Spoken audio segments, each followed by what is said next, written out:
शादी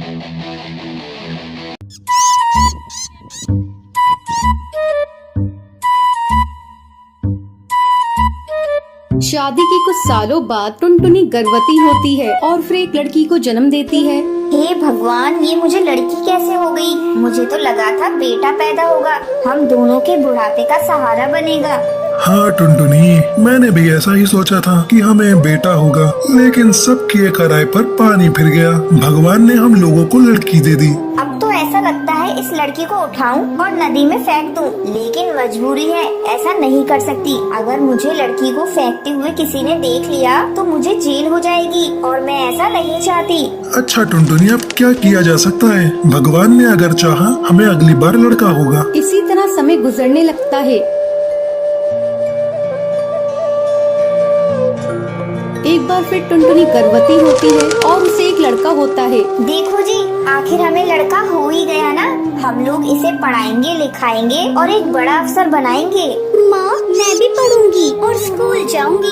चुप, तू पढ़कर क्या करेगी? तू लड़की है, एक दिन ससुराल चली जाएगी। मैं तो अपने बेटे को पढ़ाऊंगी और पढ़ लिख कर उसे एक अफसर बनाऊंगी। लेकिन माँ, मैं भी तो तुम्हारी बेटी हूँ, तुम मेरे साथ ऐसा क्यों करती हो? लेकिन तू मेरी बेटी है, इसलिए तुझसे घर का सारा काम करवाती हूँ। जा जाकर घर में झाड़ू लगा, मुझे तेरे भाई को खाना खिलाना है। माँ, मैं भी खाऊंगी, मुझे भी भूख लगी है। मैंने कहा ना, जाकर घर साफ कर। पहले तेरा भैया खाएगा, जब वो छोड़ेगा तब तू खा लियो। पिंकी चिड़िया चुपचाप वहाँ से चली जाती है और घर में झाड़ू लगाने लगती है। इसी तरह 5 साल गुजर जाते हैं। टुनटुनी पप्पू का एडमिशन किसी बड़े से स्कूल में करा देती है। माँ, मैं भी जाऊंगी पप्पू के साथ पढ़ने। तू अपने भाई के ऊपर नजर क्यों लगा रही है? मुझे तेरे ऊपर एक भी पैसा खर्च नहीं करना है। तभी बंटी वहाँ आता है। टुनटुनी, क्या बात है? क्यों पिंकी से ऐसे बहस कर रही हो? देखिए ना, ये तभी से स्कूल जाने की रट लगा रही है। पिंकी, तू समझती क्यों नहीं है? एक बार तुम्हारी माँ ने तुम्हें पढ़ने से मना कर दिया है, तो तू क्यों पढ़ने की जिद कर रही है? तू अब जा, मेरे लिए खाना लेकर आ। पिंकी खाना लेने के लिए किचन में जाती है। उस दिन टुनटुनी ने हलवा बनाया था और हलवे को देखते ही पिंकी के मुँह में पानी आ जाता है। वाओ, माँ ने आज हलवा बनाया है, थोड़ा खा लेती हूँ। अगर माँ से मांगूंगी तो मुझे कभी खाने को नहीं देंगी। पिंकी हलवा निकाल कर खाने लगती है। तभी टुनटुनी किचन में आ जाती है। जब वो देखती है कि पिंकी हलवा खा रही है तो उसे पीटने लगती है। तेरी इतनी हिम्मत, तूने मुझसे बिना पूछे हलवा खाया? तेरी जीभ बहुत लंबी हो गई है, मैं आज उसे काट दूंगी। माँ, मुझे मत मारो, मैंने बस थोड़ा सा हलवा खाया है, मैं अब नहीं खाऊंगी। माँ, मुझे मत मारो। ठीक है, ले जा, जाके अपने पापा को खाना दे दे। पिंकी खाना लाकर बंटी कबूतर को देती है। जा चल, अब भाग यहाँ से, मेरे खाने को नजर मत लगा। पिंकी अपने माँ बाप के अत्याचार से परेशान आकर एक दिन घर छोड़कर चली जाती है। तब टुनटुनी और बंटी को एहसास होता है कि उन्होंने अपनी बेटी के साथ बहुत गलत किया है। बंटी, कहीं से भी मेरी बेटी को ढूंढ लाओ, मैं उससे माफी मांगूंगी।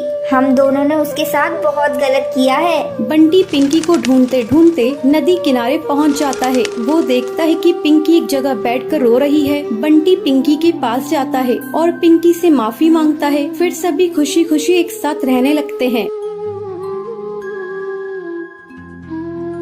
एक जंगल में टुन्नू अपनी पत्नी टूनी और अपनी बेटी टुनटुनी से बहुत प्यार करता था। टूनी, मैं तुम दोनों के बिना जीने की कल्पना भी नहीं कर सकता। अगर मुझे कुछ हो जाए तो तुम मेरी बेटी का ख्याल रखना। मरे आपके दुश्मन, आप ऐसी बातें क्यों करते हैं जी? आपकी उम्र तो 100 साल हो, आपको मेरी भी उम्र लग जाए। पापा, आपने मेरे लिए क्या लाया? बेटा, आज मैं तेरे लिए तेरी मनपसंद जूते लेकर आया हूँ, इसे पहनकर मुझे दिखाओ। टुनटुनी जूते पहनकर टुन्नू को दिखाती है। पापा, ये जूते तो बहुत सुंदर हैं, मैं कल इसे अपनी सहेलियों को दिखाऊंगी। आप दोनों बाप बेटी बातें कीजिए, मैं आपके लिए खिचड़ी बना कर लाती हूँ। टूनी जैसे ही खिचड़ी बनाने के लिए किचन में जाती है, वो बेहोश होकर नीचे गिर जाती है। पापा जल्दी आओ, देखो माँ गिर गयी। टुन्नू दौड़कर वहाँ पर आता है। अरे, ये टोनी को क्या हो गया? मैं अभी डॉक्टर को लेकर आता हूँ। टुन्नू डॉक्टर को घर लेकर आता है। डॉक्टर टोनी का चेकअप करती है। बधाई हो, आपकी पत्नी माँ बनने वाली है। अब आपको इनका बहुत ख्याल रखना होगा। डॉक्टर के जाने के बाद टुनटुनी बेटा, अब तुम्हारा भाई आने वाला है। मेरे ऑफिस जाने के बाद तुझे ही तेरी माँ का ख्याल रखना है। ठीक है पापा, अब मैं माँ का ख्याल रखूंगी, उन्हें एक भी काम नहीं करने दूंगी। क्यों? मुझे क्या हुआ है? मैं काम क्यों माँ, डॉक्टर ने आपको आराम करने को कहा है। मैं कुछ नहीं जानती, मैं आपकी एक भी नहीं सुनूंगी। अब से घर का सारा काम मैं करूँगी। मैं अभी जाकर पापा के लिए खिचड़ी बना कर लाती हूँ। अच्छा मेरी माँ, जा और संभाल कर बनाना। टुनटुनी खिचड़ी बनाने जाती है। अरे क्या तोड़ दिया, जरा संभाल कर काम करो। वो कुछ नहीं माँ, चावल का डब्बा नीचे गिर गया था। थोड़ी देर बाद टुनटुनी खिचड़ी बनाकर लाती है। पापा ये लो खिचड़ी, और खाकर बताओ ना कैसी बनी है। टुन्नू खिचड़ी खाता है। खिचड़ी तो बहुत अच्छी बनी है। टूनी तुम भी खिचड़ी खा कर देखो। वाकई टुनटुनी ने खिचड़ी बहुत अच्छी बनाई है। माँ, आज रात का खाना मैं ही बनाऊंगी। बेटा मैं बना लूंगी, तुम इतनी परेशान मत हो। नहीं माँ, तुम आराम करो, मैं कुछ भी बनाकर पापा को खिला दूंगी, तुम भी खा लेना। धीरे धीरे समय गुजरने लगता है। टुनटुनी टूनी को कुछ भी काम करने नहीं देती थी। टूनी की माँ मीनू चिड़िया उसके घर आती है। टुन्नू बेटा, मैं टुनटुनी और टूनी को अपने घर ले जाना चाहती हूँ। ये छोटी सी बच्ची कब तक अपनी माँ की देखभाल करती रहेगी? नहीं माँ, मुझे मायके नहीं जाना। यहाँ टुन्नू और टुनटुनी मेरी बहुत अच्छी तरह से देखभाल कर रही है। मेरी बेटी बहुत सियानी हो गई है, वो मुझसे बहुत प्यार करती है। अच्छा ठीक है टूनी, जब बच्चा हो जाएगा तब मायके आ जाना। ठीक है, मैं अब चल रही हूँ। एक दिन अचानक टूनी के पेट में दर्द होने लगता है। उस समय टुन्नू जंगल लकड़ियाँ लेने गया था। घर पर अकेली सिर्फ टूनी और टुनटुनी ही थी। टुनटुनी बेटा, मेरे पेट में बहुत जोरों का दर्द हो रहा है, मुझे जल्दी से अस्पताल ले चल। लगता है तेरे भाई के आने का समय हो गया है। माँ तुम मत रो, मैं अभी कुछ करती हूँ। बाहर कोई भी नहीं दिख रहा है, मैं किससे मदद मांगू? अब माँ को इस सब्जी के ठेले पर ही ले जाना पड़ेगा। किसी तरह टुनटुनी टूनी को लेकर अस्पताल पहुंचती है और फिर टुन्नू को फोन करके अस्पताल बुलाती है। टूनी एक बच्चे को जन्म देती है। पापा ये देखो, मेरा भाई कितना सुंदर है। अब मैं मेरे भाई के साथ दिन भर खेलूंगी। टुनटुनी आओ बेटा मेरे पास, तू मेरी सबसे प्यारी बेटी है। ये सब कुछ तेरे ही कारण संभव हुआ है। टुनटुनी टूनी के गले लग जाती है और सब खुशी खुशी घर आ जाते हैं। तो ये थी आज की कहानी। दोस्तों, आज के लक्की विनर्स के नाम ये रहे आपके स्क्रीन पर। आज का सवाल ये है, टुनटुनी टुन्नू के लिए क्या बनाती है? अगर आपको पता है तो आप हमें कमेंट करके जरूर बताएं। लक्की विनर के नाम कल की वीडियो में दिखाए जाएंगे। अगर आपको ये वीडियो पसंद आई हो तो इसे लाइक और ऐसी कहानियाँ देखने के लिए मेरे चैनल को सब्सक्राइब करना न भूलें। किसी जंगल में बंटी कबूतर और टुनटुनी नाम के पति पत्नी रहा करते थे। एक दिन टुनटुनी और बंटी में झगड़ा शुरू हो जाता है। टुनटुनी, अभी तक तो मैं चुप था, लेकिन तुमने फिर से एक लड़की को जन्म दे दिया। अब मैं तेरी 3 बेटियों का खर्च नहीं उठा सकता। अभी के अभी निकल जा मेरे घर से। बंटी, अब मैं इन बच्चियों को लेकर कहाँ जाऊंगी? ये तीनों बच्चियाँ तुम्हारी ही है। तुम्हारा दिल आज इतना पत्थर क्यों हो गया है? इन बच्चियों के मासूम चेहरे को देखकर भी तुम्हें इन पे तरस नहीं आता? हाँ नहीं आता। तू अभी के अभी इन्हें लेकर निकल जा। नहीं देखनी मुझे तुम्हारी और तुम्हारी बेटियों की शक्ल।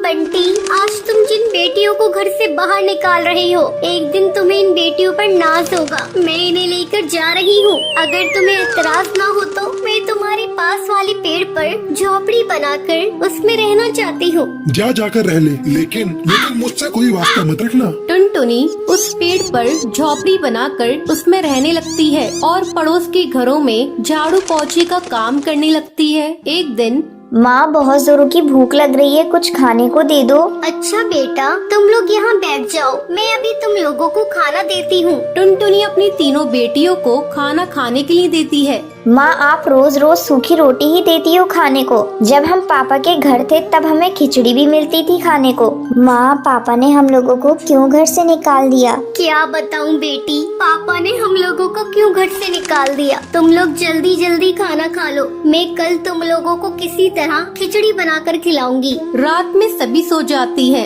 लेकिन टुनटुनी की आंखों में नींद नहीं थी। तभी उसके पास उसकी सहेली का फोन आता है। अरे टुनटुनी, आजकल तुम कहाँ हो? बहुत ढूंढते ढूंढते तेरा नंबर मिला। क्या बताऊँ, आजकल मैं बहुत मुसीबत में हूँ। मेरे पति ने 3 बेटी होने की मुझे सजा दी है। मुझे मेरी बेटियों के साथ साथ मुझे घर से बाहर निकाल दिया है और मुझसे पूरी तरह से रिश्ता तोड़ लिया है। टुनटुनी तू कल मुझसे मिल, मैंने गरीब लोगों के लिए एक सिलाई सेंटर खोला है। तू कल से मेरे इस सिलाई सेंटर की देखभाल करना शुरू कर दे और इस काम के लिए मैं तुम्हें अच्छा खासा बाजरा और अनाज दूंगी। तो क्या कहती है, कल से तू आ रही है ना?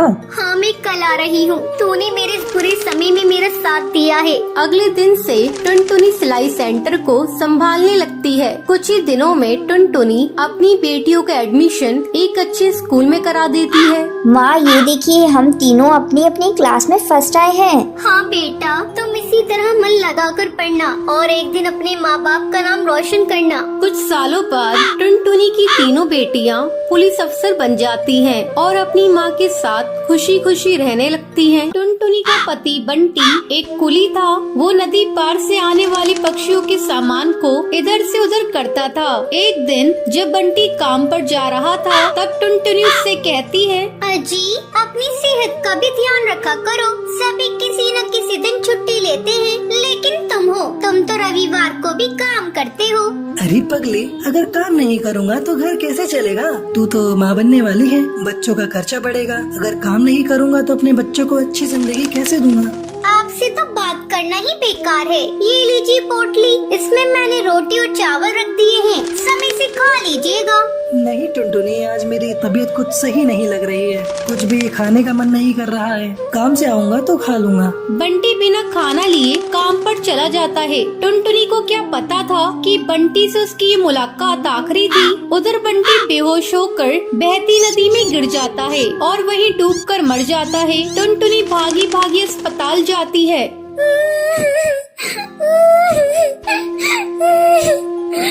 बंटी, ये क्या हो गया? सब कुछ एक पल में खत्म हो गया। अब ये बच्चा किससे अपना पापा कहेगा? मैं तुम्हें कई बार समझा रही थी अपनी सेहत का ध्यान रखो, लेकिन तुम तो मेरी बात मानते ही नहीं। अब मैं क्या करूं बंटी? समय तेजी से पंख लगाकर उड़ने लगता है। टुनटुनी एक बच्ची को जन्म देती है। एक दिन टुनटुनी के पास डाकिया एक खत लेकर आता है। अरे ये खत तो कड़कनाथ सेठ की कंपनी की तरफ से आया है और मुझे बंटी की जगह कुली की नौकरी दी गई है। मुझे अपनी बच्ची के लिए नौकरी करनी ही होगी, तभी मैं उसे एक अच्छे स्कूल में पढ़ा पाऊंगी और उसे बेहतर भविष्य दे सकूंगी। अगले दिन से ही टुनटुनी कुली बनकर पक्षियों का बोझ उठाती थी। जब भी नदी के उस पार से कोई पक्षी आता था, टुनटुनी तेजी से उन पक्षियों के पास पहुंच जाती थी। बहन जी, क्या मैं आपका बोझ उठा लूं? अरे तुम तो एक चिड़िया हो, क्या तुम इतने बोझ को उठा सकती हो? हाँ हाँ बहन जी, मैं सारे बोझ को उठा लूंगी। बहन जी, मैंने अपनी जिंदगी में इतना बोझ उठा लिए है, ये बोझ तो उसके आगे कुछ नहीं है। क्यों, क्या हुआ? और तुम ये तुम्हारी बेटी को साथ में लेकर क्यों घूम रही हो? तुम्हारे पति कहाँ हैं? वो नहीं कमाते हैं क्या? क्या करिएगा बहन जी, मेरी दुख भरी कहानी सुनकर रोज इस नदी किनारे पे कई पक्षी आते हैं और मेरी दुख भरी कहानी सुनते हैं, लेकिन कोई मेरी मदद नहीं करता। अरे तुम मुझे तो बताओ, मैं तुम्हारी जरूर मदद करूंगी। क्या बताऊं बहन जी, मेरे पति की मौत इसी नदी में डूबकर हो गई थी। उसके बाद से मैं यहाँ कुली की नौकरी कर रही हूँ। देखो टुनटुनी, जब तुम्हारी बेटी थोड़ी बड़ी हो जाएगी तो उसको मेरे स्कूल में डाल देना। मैं उसे पढ़ा लिखा कर एक अफसर बनाऊंगी। मैं तुम्हें अपना पता दे देती हूँ। वो बुलबुल चिड़िया टुनटुनी को अपना पता दे देती है। इसी तरह कई साल गुजर जाते हैं। एक दिन जब टुनटुनी अपना घर साफ कर रही थी, तभी उसे उस बुलबुल का दिया हुआ पता मिलता है। अरे ये पता तो वही है जो मैडम जी ने मुझे नदी किनारे पर दिया था। मैं तो बिल्कुल भूल ही गई थी। अब मैं अपनी बेटी को लेकर मैडम जी के स्कूल में जाऊंगी और उसे वहाँ पढ़ाऊंगी। टुनटुनी अपनी बेटी को लेकर उस पते पर पहुँचती है। आओ आओ टुनटुनी, बहुत दिन हो गए तुमसे मिले। मैडम जी, ये देखिए, मैं अपनी बेटी को अपने साथ लेकर आई हूँ। मैं चाहती हूँ पढ़ लिख कर एक अफसर बन जाए, इससे मेरी तरह जीवन में संघर्ष न करना पड़े। हाँ हाँ टुनटुनी, तुम निश्चिंत रहो, मैं तुम्हारी बेटी को अच्छी तालीम दूंगी। तुम्हें एक दिन इस पर गर्व होगा। टुनटुनी अपनी बेटी का एडमिशन उस मैडम जी के स्कूल में कराकर निश्चिंत हो जाती है। उसे इस बात की खुशी थी उसकी बेटी को उसकी तरह जीवन में संघर्ष नहीं करना पड़ेगा।